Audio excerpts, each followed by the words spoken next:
Pide y se te dará. Llama y se te responderá. Toca y se te abrirá.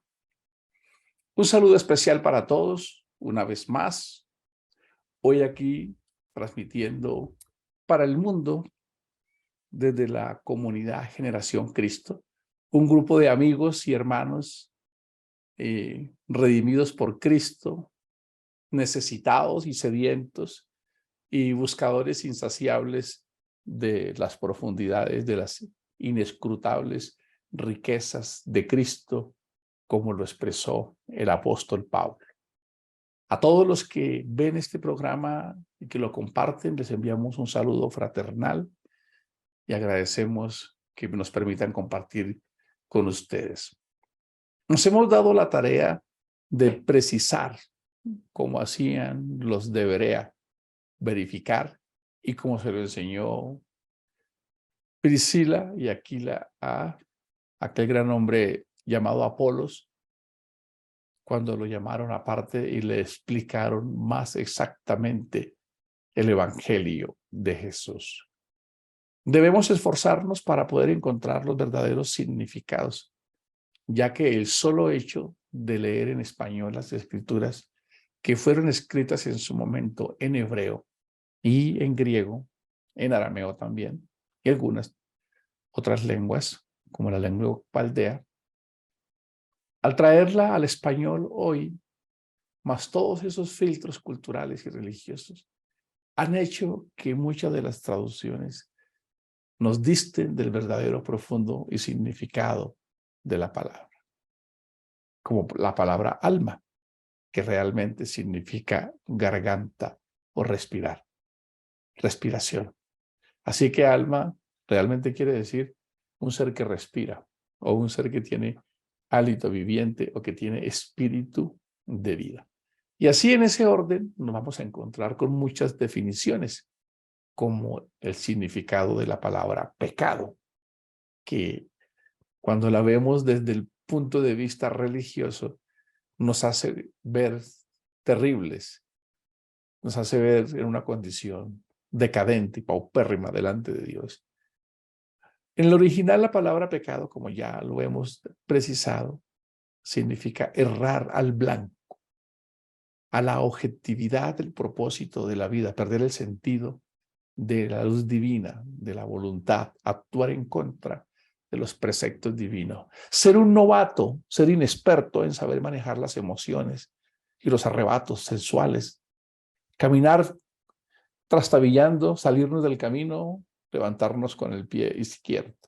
Cuando logramos entender que la palabra pecado tiene estas raíces, es más liberador, porque para eso nos dejó el manual de instrucciones, justamente para que aprendiéramos a instruirnos en saber cómo conducirnos, lo cual se encuentra muy bien detallado en el capítulo 1 del libro de Proverbios, cuando Salomón le dice: hijo mío, no menosprecies la instrucción. Escuchen esa palabra tan maravillosa.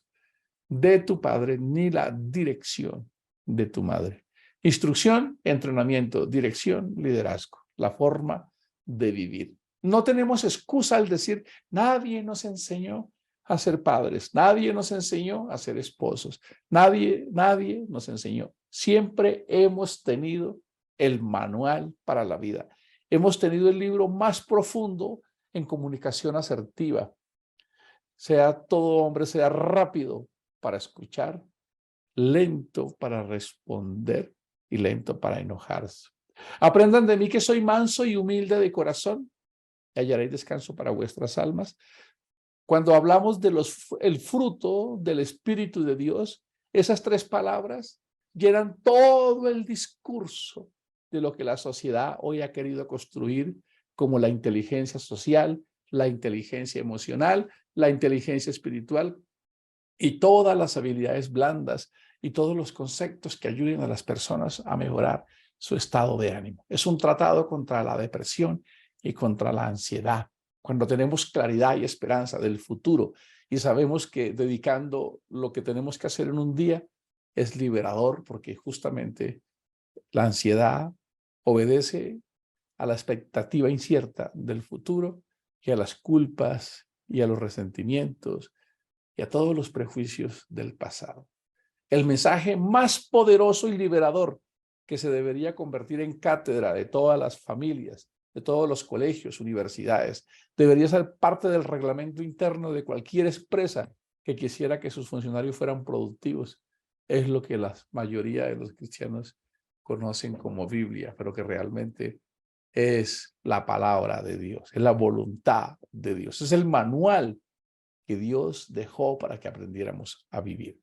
Por eso él habla de la oración, que es el tema con el que nos hemos venido involucrando en estos días. Es un tema muy profundo y también he venido escuchando otras enseñanzas.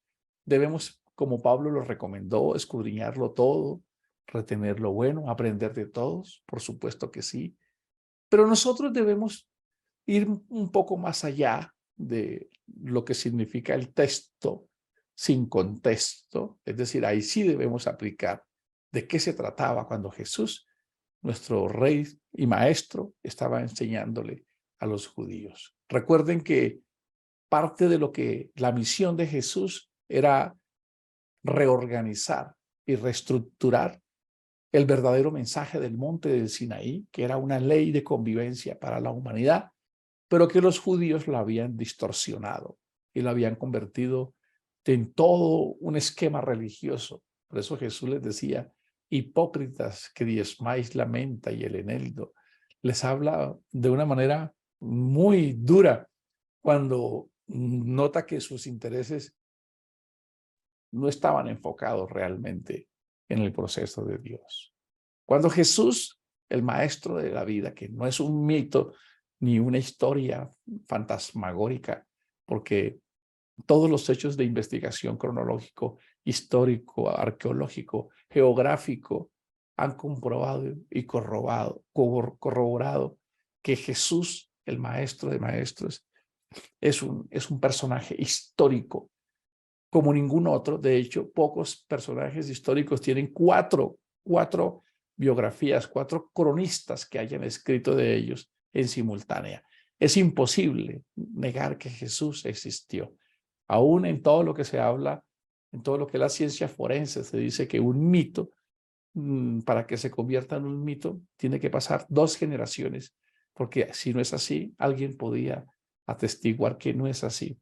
Bueno, los libros, los evangelios de Jesús se empezaron a escribir, creo que uno de los más tempranos por Mateo, desde el año 45 después de Cristo, y es toda una sinfonía, la cual difiere de grandes libros como los textos sagrados del Islam y del budismo, que empezaron a ser escritos 300, 500, 600 y hasta 900 años después de sus líderes, queriendo decir que había sido prácticamente una estrategia humana para darle continuidad y poder crear un modelo político que permitiera proteger a la sociedad, de las religiones, por supuesto. Cuando se armaron las cruzadas y todas estas visiones ambiciosas de poder conquistar el mundo a través de la religión, porque la religión se convierte en una estrategia de sometimiento muy poderosa. Entonces, todo esto es importante que lo tengamos en cuenta a la hora de entender por qué el Señor Jesús está hablando con los fariseos referente a la oración. Pero sí, es importante que los que estamos por este camino aprendamos a llegar a nuestras propias conclusiones de nuestra relación personal con Dios. Como lo vimos la semana pasada, la oración es muy personal y es muy individual y es como nuestra impronta personal. Cada persona tiene una forma, como que la oración se convierte en un lenguaje del corazón del hombre con su creador y no necesitaría un formato para dirigirse. Sin embargo, cuando los discípulos le preguntan a Jesús o le piden que les enseñe a orar, Él les da un modelo que lo estaremos revisando a partir de mañana. Por ahora, recordemos que la oración se puede convertir en una especie de seducción para capturar la atención de las personas, donde creemos que la oración se convierte en un recurso para encontrar respuesta a todas aquellas cosas que nosotros necesitamos. Las Escrituras son muy sabias y precisas al decir, lo dice Santiago, que nosotros pedimos y no recibimos, porque creemos que la base fundamental o la oración se convierte solamente en un recurso para pedir. ¿Y por qué no pedimos, no recibimos? Pues porque nuestras oraciones difieren del propósito de Dios. Como también está escrito en el capítulo 8 de Romanos, cuando nos dice que no logramos incluso orar como nos conviene. No lo sabemos porque pedimos de acuerdo a aquella naturaleza humana que va más allá. Cuando nos preguntamos ante un tema de esto, lo debemos pasar por el prisma de nuestra fe y preguntarnos por qué es que somos cristianos y cuáles son las promesas de Cristo para nosotros.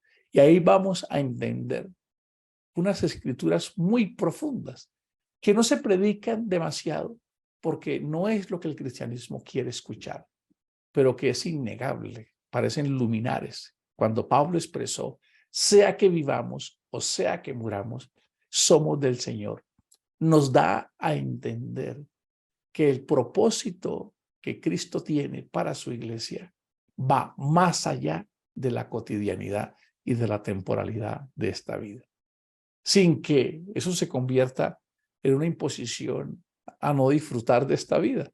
Podemos tener, Pablo se los reclama, no tenemos derecho nosotros de tener una esposa, no tenemos derecho nosotros de vivir de la obra. No estábamos diciendo que necesitamos renunciar a las cosas y a las bendiciones de Dios. Una mala interpretación de eso dio cabida al ascetismo, a ese modelo de religión donde las personas se encerraban en conventos. Algunos se castraron pensando que de esa manera lograban separarse del mundo, pero muy rápidamente descubrieron que el mundo está primero en el corazón del hombre antes que afuera. Es por eso que la oración tiene su función justamente, no porque se haga en la habitación, sino porque más bien qué hay en la habitación de nuestro corazón. Si Él nos juzga y nos permite tener la claridad y la luz de las cosas que no hacemos bien, ¿qué era lo que realmente le interesaba al Señor Jesús con los fariseos? Que hacían oraciones muy visibles, muy protagónicas, porque ellos eran los custodios de la fe y tenían que ganar una autoridad, tenían que mostrarse que conservaban esa autoridad para que el pueblo siguiera siguiendo esa religión y, por supuesto, cumpliendo los impositivos del dinero y de las ofrendas que se hacían en el templo. Así que la calidad de la oración de un ser humano va a depender de la calidad de su relación con Dios, de nuestra vida espiritual. Y es aquí donde debemos evaluarnos constantemente y hasta escuchar y detenernos un poco cuáles son los objetos de nuestra acción, de nuestra oración. ¿Qué es lo que estamos pidiendo? ¿Por qué es lo que estamos pidiendo? Y nos vamos a dar cuenta que cuando Jesús estuvo aquí en su ministerio, sus oraciones no estuvieron enfocadas como las oraciones del cristianismo de esta época. Cuando vemos los anuncios de los programas de oración en las grandes organizaciones, algo de lo cual Jesús difirió, porque no se promovían. Jesús no promovía sanidades, ni prodigios, ni señales. Es más, dio instrucciones precisas a muchos de aquellos que sanó a que no lo dijeran, para que la fe no se convirtiera en un interés de recibir cosas materiales, que es lo que lastimosamente hoy mueve el negocio de la oración. Qué triste llamarlo así, pero es la forma en que hoy todavía muchos se sienten motivados a orar solo para recibir las cosas materiales. Si recordáramos un poco el contexto en el que nace el cristianismo y en el contexto en el que el Señor Jesús funda su iglesia, recordemos que ellos eran una provincia, como Jerusalén y todas estas ciudades, todas esas pequeñas veredas, que le llamaríamos hoy, eran provincias que habían sido sometidas por el Imperio Romano. Y tenían reyes, tenían a Herodes, Antipas, Agripa, tenían pretorianos, y la vida en esa época era muy difícil. Los impuestos, las violaciones, los abusos. No había derechos, no había absolutamente nada. La escasez, la forma arbitraria, era el desafío para vivir de la iglesia del Señor. En esa época del siglo I era muy desafiante.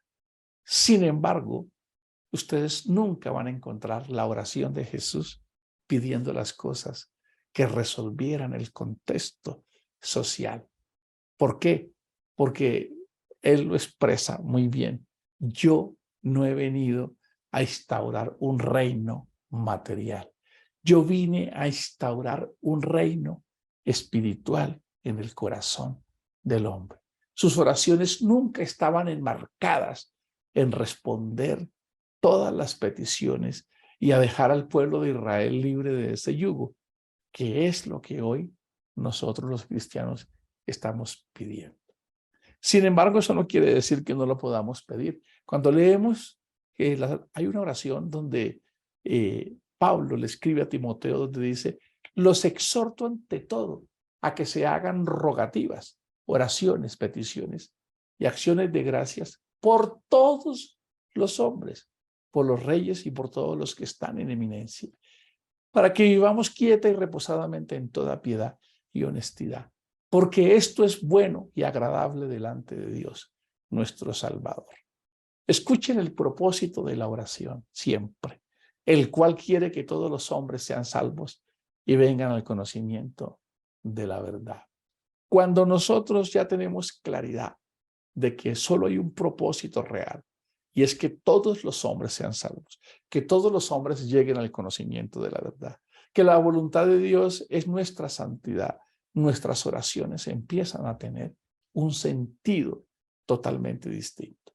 No con esto quiere decir que cada uno de nosotros en los momentos de aflicción y de dificultad no pueda orar a Dios. Realmente la oración es algo tan maravilloso. La oración es el recurso del alma necesitada. Mientras se cumple ese propósito de Dios en la eternidad. Podríamos decir incluso que es la provisión que Dios nos dejó para que nosotros pudiésemos contar con alguien a quien acudir en esos momentos donde nosotros no podemos resolver nuestra circunstancia. Es donde se encuentra esperanza y paz en el corazón, donde tenemos una conexión cercana, donde podemos disfrutar de una comunión con Dios. Es el lenguaje natural de nuestro corazón con nuestro Creador. Es esa experiencia que tenemos en cualquiera de las dos circunstancias, en un momento de aflicción. La oración se convierte en esa provisión para nosotros, donde podemos cerrar nuestros ojos y confiadamente, reconociéndolo. Sí, la oración necesita primero reconocer que hay alguien que nos escucha, que está más allá de nuestros límites y que puede respondernos, que nos hace sentir y decirle que dependemos de Él, que solos no podemos. Y qué triste que el hombre no pudiera contar con la oración. Nos sentiríamos como en un desierto, perdidos, como en medio del mar, en una barquilla, en medio de un mar revolcado y agitado y sin poder orar. Seríamos muy desventurados. Es una expresión de confianza, de creerle a Dios. Y se da en los momentos de aflicción cuando le decimos a Dios, no podemos seguir solos, te necesitamos. Nos refugiamos en la noche y en la madrugada. La oración no es para que Dios sea mejor o reciba algo de nosotros. Es un recurso que Él nos proveyó para que nosotros pudiésemos encontrar esperanza, como lo veíamos ahora, confianza, saber que vamos a tener la oportunidad de ser escuchados por alguien que supera nuestros límites y que supera nuestros miedos y todo lo que no tenemos. Pero es muy importante que nosotros reconozcamos qué es la oración realmente. Mañana vamos a revisar el Padre Nuestro, que muchos lo recitan, Padre Nuestro que estás en el cielo, ¿verdad? Pero dentro de esa oración no era la instrucción de una repetición, sino de un orden lógico que nos permitiera a nosotros reconocer a Dios. Si ustedes recuerdan, el Señor Jesús les dice, pueden ustedes usar todas las palabrerías que quieran, pero no por eso van a ser escuchados. ¿Por qué? Porque ya Dios tiene todo el conocimiento de todas sus necesidades. La oración se convierte en ese recurso donde ustedes, que son seres finitos y les falta la fe, pueden tener una herramienta de esperanza. ¿Qué es lo que significa la fe? Atar una cuerda a un lugar fijo donde el cual podemos conducirnos para llegar con confianza y seguridad. Con la oración, yo ya sé que ustedes necesitan comer, yo sé que ustedes necesitan pagar las deudas, yo sé que ustedes necesitan seguridad y protección. Lo vamos a ver muy pronto allá en Mateo, cuando él dice cómo ustedes no tienen la capacidad de entender que las aves vuelan, que los pajaritos van por allá, que las flores nacen y que detrás de eso estoy yo. ¿Cómo ustedes no pueden llegar a esa conclusión? ¿Cómo no pueden entender que a veces están preocupados por el alimento, pero se les ha nublado tanto la visión que eclipsan el valor de una vida por un plato de comida? Se estresan por un plato de comida cuando tienen la vida, que es lo que realmente vale. Y han perdido tanto el valor que el que tiene 2 platos de comida no lo comparte con alguien para preservar lo más grandioso que es la vida. Para eso es la oración, para contarle que no podemos, como lo decía un hombre cuando se encontró con Jesús, ayúdame a creer, ayúdame a seguirte viendo en los momentos difíciles cuando no tengo las respuestas. Pero la oración no es solamente para los momentos de dificultad. La oración es para los momentos de gozo, para los momentos de gratitud, cuando podemos en algún momento también doblar nuestras rodillas sin que esto sea una necesidad, porque ya sabemos que la condición no es importante, sino la actitud del corazón. Pero no existe nada más agradable de ese lenguaje del corazón con nuestro Dios en algún momento de gratitud, cuando podemos hablar con Él, cuando en algún momento de la madrugada o de la noche antes de dormir nos quedamos solos y sabemos que hay alguien que es consciente de nosotros, que no está por allá lejano, sino con alguien con el que podemos abrir nuestro corazón y decirle lo más profundo de nosotros con toda la sinceridad de gratitud, de reconocimiento. Justamente ayer en un momento estaba orando, dando gracias a Dios por mi hijo cuando escuché el timbre y apenas escuché el timbre que entraba, lo reconocía. Reconocer que Él está ahí, que no hay absolutamente nada que no esté bajo su control, que cuando mis límites, que son muchos, terminen, los recursos de Él continúan para yo seguir confiando en Él, para reconocer que dependo de Él. Y tal vez me lo preguntaba, ¿será que me está faltando soltarme más en ti? Y esa sería una pregunta para ti en esta mañana. ¿Será que sigues contando todavía con tus fuerzas y te cuesta trabajo depender totalmente de Dios, que es lo que es la base fundamental de la oración? Él ya sabe que nosotros necesitamos.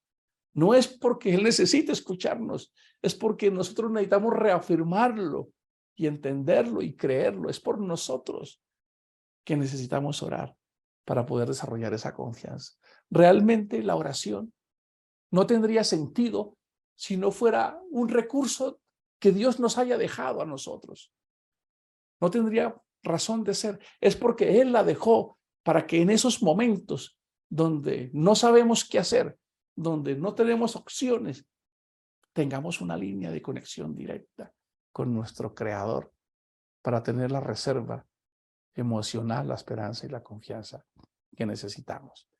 Mañana vamos a empezar a desglosar qué quiso Él enseñarnos cuando le respondió a sus discípulos: enséñanos a orar en la conocida oración del Padre Nuestro. Bendiciones, nos vemos mañana.